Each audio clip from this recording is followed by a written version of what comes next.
Así es, Raquel. Bueno, sin descanso estamos todo el equipo de Negocios Televisión siguiendo el minuto a minuto de lo que está ocurriendo en el conflicto geopolítico y también en las bolsas. Por cierto, el FTSE de Londres se ha dado la vuelta, aunque podría ser que en cualquier momento también se uniera al resto de sus homólogos en esas caídas. 0,07% de rebote es el único punto de luz que estamos viendo en estos momentos en el viejo continente. Mientras tanto, con ese pequeño punto de luz en medio de todas estas caídas, saludamos a José María Luna, socio de Luna Sevilla, asesores patrimoniales. José María, muy buenas. Marta, muy buenas tardes. José María, estamos pendientes evidentemente de la última hora que estamos viviendo en la renta variable, con ese fuerte impacto ante cada una de las últimas horas que vamos conociendo respecto a cómo está avanzando el conflicto entre Rusia y Ucrania, pero también estamos pendientes de lo que pueda ocurrir en esa cita clave que tenemos esta semana, el jueves, con la reunión del Banco Central Europeo. Enseguida te pregunto por eso, pero antes, ¿cómo estáis observando vosotros el entorno actual de los mercados? Porque evidentemente una cosa es las noticias que vamos conociendo a corto plazo, de ese minuto a minuto, como vamos comentando, pero otro también puede ser la repercusión a medio o largo plazo que esta guerra entre Rusia y Ucrania pueda tener en las economías, sobre todo en la merma del viejo continente. Efectivamente. ¿Cómo lo estamos siguiendo? Pues con la misma preocupación y ocupación que todos vosotros y el resto de compañeros, ¿no? Aquí y en tantas otras partes del mundo. La principal es la preocupación por las tantas vidas humanas que o se pierden o que tienen que cambiar de su casa y tener que buscar refugio en otros sitios, ¿no? La segunda, desde el punto de vista económico, el daño que se está produciendo como consecuencia del alza en el precio de las materias primas y también de la destrucción, de la confianza. Una confianza que cuesta mucho ganar, lo sabemos los seres humanos, lo que nos cuesta ganar la confianza hasta en un amigo. Y si se pierde, volverla de nuevo a ganar, pues se tarda todavía muchísimo más.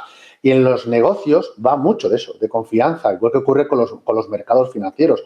Si no hay confianza, pues hay, bueno, pues diríamos que puentes que se han ido levantando a lo largo de todo este tiempo que se están dinamitando, ¿no? Y se habla de sanciones, acción, reacción, y esperemos que todo esto quede aquí, que no vaya más, puesto que el conflicto duraría mucho más tiempo y el daño sería mucho mayor, ¿no? Ya no solo sería el daño de confianza, sino podría ser incluso pues, mucho más grave, ¿no? Obviamente, cicatrices, cuando este conflicto termine, nosotros también no solo estamos ocupados en lo que está ocurriendo en el ahora, sino cuando esto finalice, las cicatrices, como digo, van a ser muy, muy importantes. La desconfianza hacia Rusia y hacia otros países que han estado muy marcadamente apoyando, e incluso aquellos países que quizás debieran haber ayudado a los países occidentales, sobre todo Europa, bueno, pues suministrando quizás algo más de petróleo, y no lo han hecho, cuando en el pasado a lo mejor nosotros sí que estuvimos ahí, ¿no? Es decir, ¿cómo lo seguimos? Pues la verdad es que con bastante preocupación.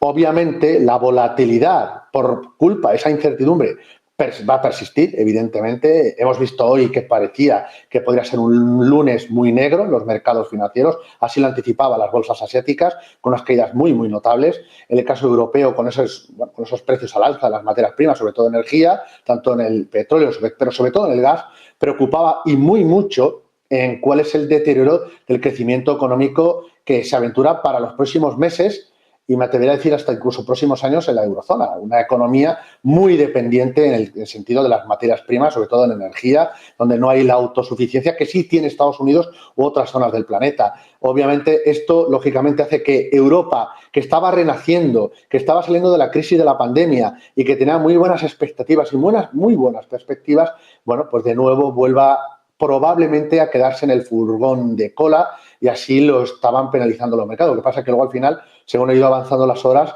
quizás con las reuniones que se están manteniendo entre Rusia, Ucrania, posible pressing que también desde China se está intentando para acercar posturas, aunque yo creo que ahora mismo todavía está muy lejos. Yo creo que esto pues ha ido un poco a poco generando un mercado con un tono tan negativo. Pero ya digo, hoy por hoy la volatilidad va a estar ahí. Lo que les puedo a ustedes decir es que prudencia, pero prudencia en el doble sentido, tanto a la hora de no vender toda la posición de renta variable. Yo he llegado a ver momentos de pánico, yo creo que yo y mucha gente en el mercado, niveles de preocupación extrema entre los inversores minoristas. evidentemente eso no es buen momento para deshacer las posiciones. Hay que esperar a rebotes en los mercados para ajustar la cartera a la nueva realidad, sobre todo en Europa, que es donde más me preocupa. Y lo mismo le digo a aquellos que están impacientes por entrar. Cuidado. Yo creo que va a haber momentos muy interesantes para entrar. Estoy hablando para el que invierte en fondos, no estoy hablando para aquel que invierte más con posiciones tácticas con otro tipo de productos. Para el que invierte en fondos, yo creo que va a haber momentos donde haya más calma y más visibilidad, cosa que en estos momentos no hay. Cuando no hay visibilidad y no hay confianza, cualquier cosa que yo pueda contarles, pues la verdad es que dentro de 5 minutos perfectamente puede cambiar.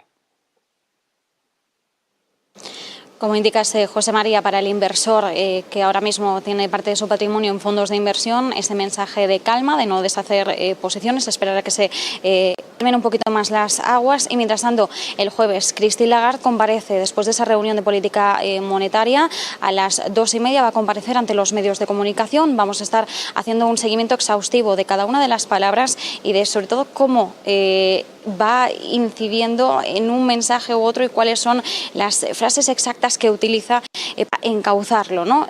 Sé que es cierto que estamos ahora con la palabra estanflación de nuevo como uno de los principales temores que baraja el mercado, y de alguna forma este impulso estanflacionario pues está agravando el dilema de los bancos centrales. Lo que sabemos es que el Banco Central Europeo ni mucho menos quiere subir de forma prematura los tipos de interés como ya ocurrió antaño, ¿no? Por poner el ejemplo del año 2011, pero sí que es cierto, va a ser fundamental que en el momento en el que actúe sea el momento exacto, el momento preciso, al igual que ocurre con la Reserva Federal. ¿Qué podemos esperar del mensaje de Christine Lagarde este jueves y, sobre todo, qué nos podría aportar sobre la estanflación? Porque nos imaginamos que si ella no lo menciona en el discurso, los medios de comunicación, y aquí desde Negocios Televisión vamos a hacer el intento, van a preguntarle por ello. Luis de Guindos la semana pasada decía que aunque vayamos a ver una inflación pues todavía más elevada y esa desaceleración económica o un estancamiento económico en el viejo continente, echaba balones fuera de cara a esa estanflación. Pues, ¿qué puede esperar? Espero que no cometa, como bien apuntas, errores del pasado, ¿no? Que no sea un Trichet subiendo tipos de interés y que se parezca mucho más a Mario Draghi, ¿no? Probablemente lo que estoy diciendo ahora mismo no cumple mucho las ortodoxias de un banco central, que debe de estar, y sobre todo el nuestro, que su principal función es precisamente el control de la inflación, algo que en estos instantes está descontrolado. Lo que ocurre es que hay que estudiar muchas veces por qué se motiva esa inflación. Y no me refiero a la inflación de activos, que es otro tipo de inflación, sino a la inflación en cuanto a bienes, servicios, lo que es pues el incremento en nuestra cesta de la compra o cada vez que vamos a echar combustible a nuestro vehículo, ¿no? Poco puede hacer ahora mismo el Banco Central Europeo a la hora de luchar cuando muchos de esos elementos son exógenos. No son problemas que están originados en estos momentos. Probablemente el Banco Central Europeo pudo haber actuado en otro momento, cuando tenía margen, pero no ahora. Ahora sí tiene margen el Banco de Inglaterra, el tema de la forma, por supuesto la Reserva Federal norteamericana, puesto que en Estados Unidos sí hay esa autosuficiencia energética, pero Europa no. Y estamos en un conflicto, en mitad de un conflicto, donde las sanciones, todo principio de acción, tiene su propia reacción. Y no sabemos hasta qué punto Putin puede en un momento determinado, se está hablando de llevar armas hacia la frontera con Polonia o incluso más allá. Y ya ha advertido Putin en el sentido de que cualquier país que se vea involucrado en ello evidentemente es una declaración de guerra a Rusia. Se está hablando, y hace unos pocos minutos lo estaba escuchando, en palabras del líder, en este caso del gobierno británico, de llevar al Tribunal de la Haya precisamente todo el Kremlin, en este caso a Putin, ¿no? Es decir, estamos en una situación muy tensa en la cual, como bien apuntas, cualquier comentario, cualquier palabra que pueda señalar Christine Lagarde se puede entender de muchas maneras. No me gustaría estar en su piel, ni la de ella, ni la del resto del miembro del Banco Central Europeo. ¿Por qué? Pues porque en una situación normal estarían probablemente normalizando la política monetaria, pero es que no estamos en una situación normal y mucho menos para la vieja Europa.